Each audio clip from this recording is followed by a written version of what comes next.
হয়, 4 লেনযুক্ত পথ নিৰ্মাণৰ কাৰণে আবণ্টিত হোৱা যি কোম্পানী BIPL কোম্পানীৰ অসাৱধানতাৰ বাবে আজি এজন যুৱক অকালতে মৃত্যুক খাবৰ দিব লগা হ'ল। চাপৰৰ যি খৰিদা গোসাইগাঁও অৰ্থাৎ মোৱাটাৰীৰ যি 17 নং ৰাষ্ট্ৰীয় ঘাইপথৰ যি 4 লেনযুক্ত কাম চলি আছে, ইতিমধ্যে BIPL কোম্পানীৰ আণ্ডাৰত যিহেতু কাম চলি আছে, তাৰ যি খৰিদা গোসাইগাঁৱত এটা কালভাৰ্ট নিৰ্মাণৰ কাৰণে কিন্তু খান্দিছে আৰু তাৰ লগতে যিসমূহ আচলতে চাৰিওফালে সামগ্ৰী দিছে, সামগ্ৰীসমূহত কিন্তু কোনো ধৰণৰ নাইট ভিজন বা কোনো ধৰণৰ সাৱধানতা অৱলম্বন কৰা যিহেতু আচলতে যিবোৰ পোষ্টাৰ বা বেনাৰ সেইসমূহ কোনো ধৰণৰ দেখিবলৈ পোৱা নগ'ল। তাৰপিছতে কিন্তু দেখা পোৱা গৈছে যি আজি এই চাপৰৰ যি খৰিদা গোসাইগাঁৱত এই ঠাইডোখৰতে 17 নং ৰাষ্ট্ৰীয় ঘাইপথতে পথ দুৰ্ঘটনাত এজন যুৱক অকালতে মৃত্যুক খাব দিব লগা হ'ল।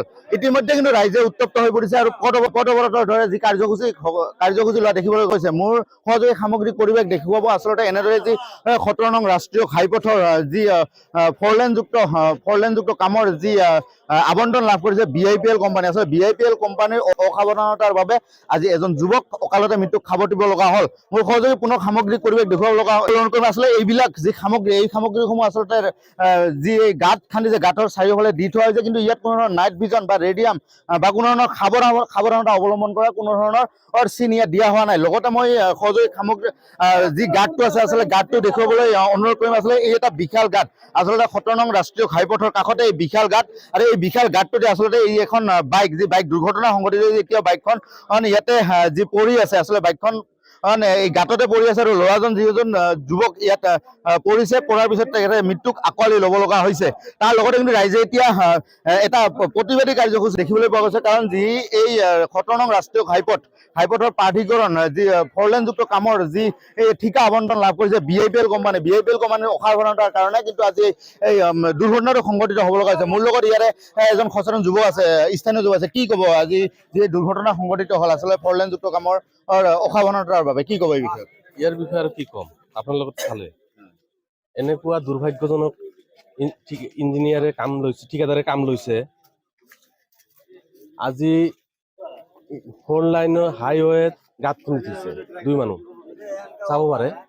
কোনো ইয়াত ৰুল ছেফটি নাই, কোনো ছেফটি নাই। চাওক আপোনালোকে, বাইকখন এতিয়াও পৰি আছে, এজন মানুহ অকালতে মৃত্যুবৰণ কৰিব লগা হ'ল। যুৱক এজন উঠি অহা যুৱক আজি মৰিব লগা হ'ল। ইয়াৰ দায় কোনে ল'ব? ঠিকাদাৰে ল'ব জানো?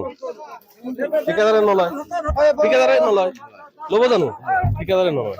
এতিয়া কি হ'ব কওক? আমাৰ এইখিনিয়ে প্ৰশ্ন। সিহঁতৰ দায় ঠিকাদাৰজনে হ'ব, GM হ'ব, ইঞ্জিনিয়াৰে হ'ব, যোনে কাম লৈছে তেওঁলোকে হ'ব। মোৰ লগত আৰু এজন ব্যক্তি আছে, যুৱক আছে। কি ক'ব এই বিষয়ত? যি আজি অসাৱধানতা 4 লেনযুক্ত পথ নিৰ্মাণৰ যি কামৰ যি আবণ্টন পোৱা যি কোম্পানীৰ অৱহেলাৰ কাৰণে কিন্তু এজন যুৱক আজি অকালতে মৃত্যুবৰণ কৰিব লগা হৈছে। কি ক'ব এই বিষয়ে? হয়, চাওক, যিটো আমাৰ 4 লাইন যিটো কাম চলি আছে আমাৰ চাপৰ খৰিদা গোসাইগাঁও মোৱাটাৰী বজাৰত, ইমান এটা ডাঙৰ প্ৰজেক্ট চলি আছে। ইয়াতে নেশ্যনেল হাইৱেৰ কাম, 4 লাইনযুক্ত লাইনৰ কাম চলি আছে। এই কামৰ মাজত চাওক, এনেকুৱা এটা ইমান ডাঙৰ গাঁত খান্দি ৰাখিছে, য'ত এটা বেৰিকেড নাই, এটা চাইনবোৰ্ড নাই, এটা নাইট ৰিফ্লেকশ্যন কোনো এটা ৰেডিয়েন্স লগোৱা নাই। এনেকুৱা মানে জঘন্য কাম ইহঁতে কৰিছে, যাৰ ফলত উঠি অহা যুৱকৰ আজি অকালতে মৃত্যু সাৱটি ল'ব লগা হ'ল। এনেকুৱা কামক আমি ধিক্কাৰ জনাইছো, আৰু এইটো কোম্পানী অতি সোনকালে এই কামৰ পৰা বঞ্চিত কৰিব লাগে, আৰু সেই ল'ৰাটোৰ দায়িত্ব এই কোম্পানীয়ে ল'ব লাগিব। অন্যথা আমি ইয়াৰ বিপক্ষে গণ আন্দোলন কৰিবলৈ বাধ্য হ'ম। আৰু দ্বিতীয়তে কথা হৈছে, চাওক, এই জিলা প্ৰশাসনকো মই এইটো ৰিকুৱেষ্ট জনাইছো আপোনালোকৰ মাজে মাজে, এনেকুৱা খালি এইটো জেগা বুলি নহয়, এইটো ৰাস্তাত বহুত এনেকুৱা কালপাত বনাই আছে, য'ত কোনো ছেফটি ৰুলছ সিহঁতে ফ'ল' কৰা নাই।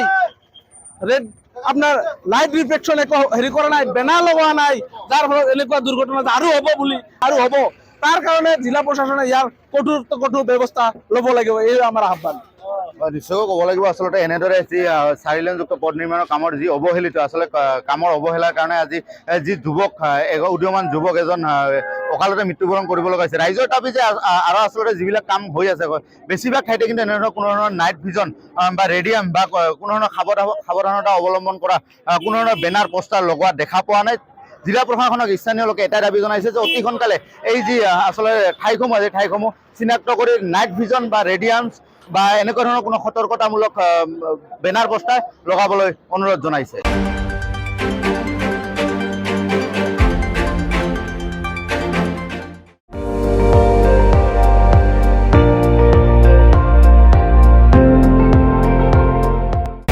আপুনি চাই আছে ND24, সৰ্বশ্ৰেষ্ঠ নহয় সৰ্বোত্তমৰ দৌৰা।